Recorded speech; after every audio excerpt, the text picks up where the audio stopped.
Imagine sitting at Sunday dinner with those you love most. Suddenly, someone at the other end of the table tells a joke, and everyone laughs. You smile too, maskingly.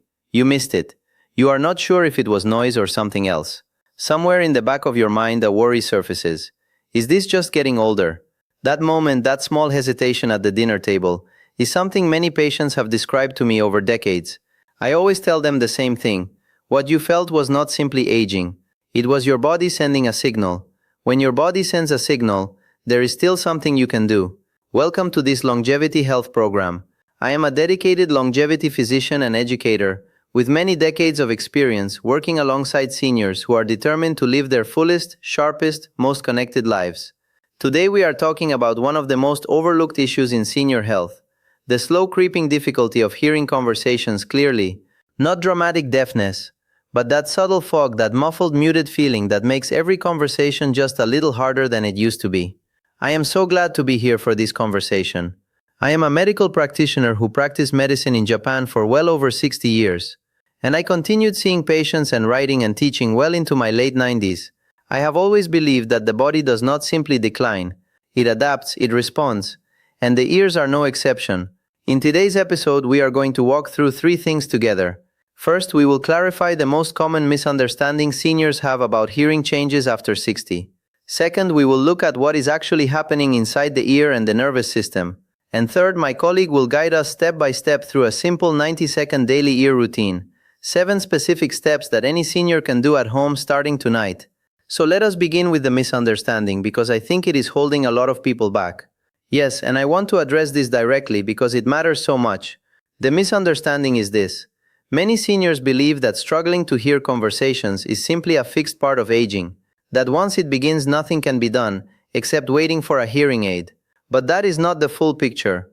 Age-related hearing change, what doctors call presbycusis, is real, and yes, the tiny hair cells deep inside the cochlea do become less sensitive over time. But much of what seniors experience day to day, the muffled sounds, the difficulty in noisy rooms, the sensation of pressure in the ears, is driven by reduced blood circulation to the ear, tension in the neck and jaw, and an undertrained auditory nervous system. And those things respond beautifully to daily attention. That is so important to hear. I want to stay on that point for a moment before we go to the steps, because when I explain this to my own patients, I often see their faces change. They come in expecting me to confirm their fears, and instead we find that circulation, tension and nerve engagement are all workable. Can you say a little more about the circulation piece, because I think that surprises people. It surprises almost everyone, and yet it is well established in the research. The inner ear is extraordinarily sensitive to blood flow. The cochlea is fed by a single small artery with almost no backup supply, which means that even minor reductions in circulation from tension, from inactivity, or from mild cardiovascular stiffness can noticeably reduce hearing clarity. Studies have found that seniors with better cardiovascular fitness consistently score better on hearing sensitivity tests. This is not a small finding. It means that the ear is not isolated from the rest of the body. It is deeply connected to it. And that is really the philosophy at the heart of what we do in this program. The body is one system. When we care for circulation, for the nervous system, for the muscles around the head and neck, we are also caring for our hearing. So with that foundation, let us move into the routine. 7 steps, 90 seconds. Tell us how this was developed, and then walk us through it. I want to be honest with our listeners that this routine is not magic. It is a synthesis of what the research tells us, combined with what I have seen work in real patients over many years. It draws on findings from audiology, on traditional Japanese practices of ear stimulation that have been used for centuries, and on modern neurological understanding of the vagus nerve and sensory activation. It takes less than 90 seconds when you know the steps, and it can be done sitting in a chair, in bed, or at the kitchen table. You do not need equipment. You do not need to be flexible. You simply need your 2 hands and a quiet 2 minutes. I love that, accessible for everyone. Let us go through each step. Take your time. Speak clearly, because our listeners are going to want to follow along and perhaps do this while they listen. Step 1 is what I call the warm arrival. Before you touch your ears at all, place both palms gently over your ears, cupping them fully, and hold them there for 10 seconds. Just breathe. This gentle warmth and light pressure begins to increase local blood flow and signals the nervous system that attention is coming. Many seniors notice a soft muffled hum or a slight sense of warmth. That is exactly what we want. It is the body responding. That first step is beautiful in its simplicity, just warmth and breath, and already the nervous system is paying attention. Step 2 is the gentle pull. Using your thumbs and index fingers, take hold of the outer rim of each ear, the helix, the curved outer edge, and very gently pull outward and slightly upward. Hold for 5 seconds. Then pull slightly downward.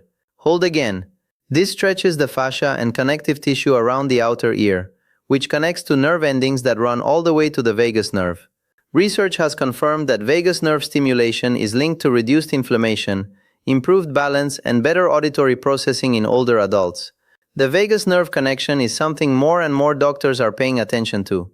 It is not just about hearing, it is about how calm and regulated the whole body feels. Keep going. Step 3. The behind the ear massage. Place 3 fingers from each hand, just behind each ear, where the mastoid bone sits. Using gentle circular motions, massage this area for 10 to 15 seconds. This stimulates the lymphatic tissue around the ear, encourages drainage, and helps relieve that subtle pressure or fullness that many seniors feel, especially in the morning or after sleeping. If you notice that one side feels more tender than the other, give it a few extra seconds of attention. I have had patients describe that pressure feeling for years, and not know there was something they could do about it each morning. Something this simple. Please go on. Step 4 is the ear rub. Using all 4 fingers, rub the full surface of each ear vigorously, but gently front and back for about 10 seconds. You are stimulating dozens of acupressure points located on the outer ear, which in traditional medicine are understood to correspond to organs and systems throughout the body, and in modern neuroscience are linked to reflex zones that connect to the auditory cortex. Think of it as waking up the entire ear from the outside. We are now at step 4 and already less than a minute in. This is genuinely something a senior can do while the kettle is boiling. Go ahead. Step 5 is neck release. Slowly tilt your head to the right, bringing your right ear toward your right shoulder. Hold for 5 seconds, then to the left. Hold again, then slowly drop your chin to your chest, and hold 5 seconds. The muscles and fascia of the neck surround the arteries and nerves that supply the ear. When they are tight from sleep, from desk posture, or from stress, they can gently compress those pathways. This stretch is not dramatic, but daily it keeps the channels open. And what I appreciate about Step 5 is that it also helps with neck pain and morning stiffness, which so many of our listeners deal with regardless of hearing. It is a 2-for-1. Exactly. Step 6 is the hum. Close your mouth. Take a slow breath through the nose and produce a gentle low hum for about 10 seconds. Feel the vibration in your jaw, your throat, and your skull. This is internal ear stimulation. The vibration activates the cochlea from within, and also engages the tensor tympani muscle inside the ear, which helps regulate how the eardrum responds to sound. There is research showing that regular vibrational stimulation helps maintain auditory neural pathways, the communication lines between the ear and the brain, which can become underused when hearing starts to diminish. I have to say that step always surprises people the most. The idea that something as simple as humming can be part of ear care. But the science is really there, and it is one of those steps that feels wonderful while you do it. And step 7 is the listening pause. After completing all 6 steps, simply sit quietly for 15 seconds with your eyes closed. No humming, no movement, just listen, not for anything in particular. Simply open your awareness to the sounds around you. Birds outside, the hum of a refrigerator, or your own breath. This is not mystical, it is neurological training.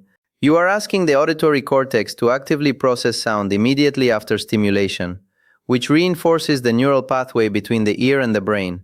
Audiologists call this auditory engagement, and it is one of the simplest forms of hearing rehabilitation available.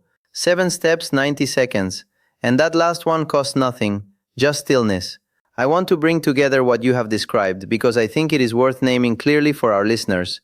This routine addresses circulation to the ear, nerve stimulation through the vagus pathway, lymphatic drainage, muscle tension in the neck and jaw, internal cochlear activation through vibration, and finally the brain connection through attentive listening. That is a complete picture, and that completeness is the point. The ear is not a box sitting on the side of your head. It is embedded in a living, breathing system that benefits from care just as the heart and the joints do.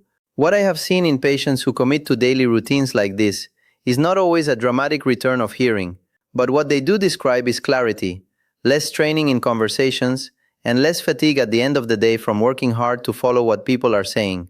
That quality of life change is real, and it matters. And I want to be transparent with our listeners because this is important. This routine is not a replacement for a hearing evaluation by a qualified audiologist or your own doctor. If you have been noticing changes in your hearing, if conversations are regularly difficult, if you hear ringing, or if one ear feels significantly different from the other, please bring that to your doctor. What this routine does is support and maintain the health of the systems around hearing. It is daily ear care the same way you have daily routines for your teeth or your joints. That is the right way to frame it. Daily care, not a cure. A commitment to the body. I practiced medicine until I was 98 years old. And one of the things that kept me well was this belief: the body responds to attention. Every small act of care accumulates. That is not a metaphor. That is physiology. Before we close out today, I want to ask you one final question, because our listeners live this every day. The social side of hearing, the worry about missing something, about asking people to repeat themselves, or about withdrawing from conversations because it is too tiring. What do you say to someone who is at that point right now? I say this: the difficulty you are feeling is not a sign that connection is over. It is a signal that your body is asking for attention. The ear is asking, and the fact that you are listening to this program, that you stayed with this conversation, tells me that you have not withdrawn. You are still reaching. That curiosity, is in itself medicine. A person who has something to look forward to tomorrow will find a way to get there. Your next conversation, your next dinner table, your next moment of laughter with someone you love, those are worth 90 seconds of care each morning. That is a beautiful place to rest. So here is your one action for today, and you can do it right now if you like. Cup your hands gently over your ears. Breathe slowly and hold for 10 seconds. That is step 1. You have already started. Tomorrow morning add the next step. Within a week you will have the full routine in your muscle memory, and you will be giving your ears the daily attention they have been quietly asking for. Thank you so much for bringing your wisdom, your gentleness, and your extraordinary perspective to our listeners today. Thank you. And to every person listening, you are not behind, you are exactly on time. The body heals in response to care, and it is never too late to begin. Take good care of your ears. They are still listening. And if today's episode resonated with you, in our next conversation, we are going to look at another sense that quietly changes after 60 and 1, that almost no one connects to brain health until it is pointed out. Stay with us on this health program. We will see you there.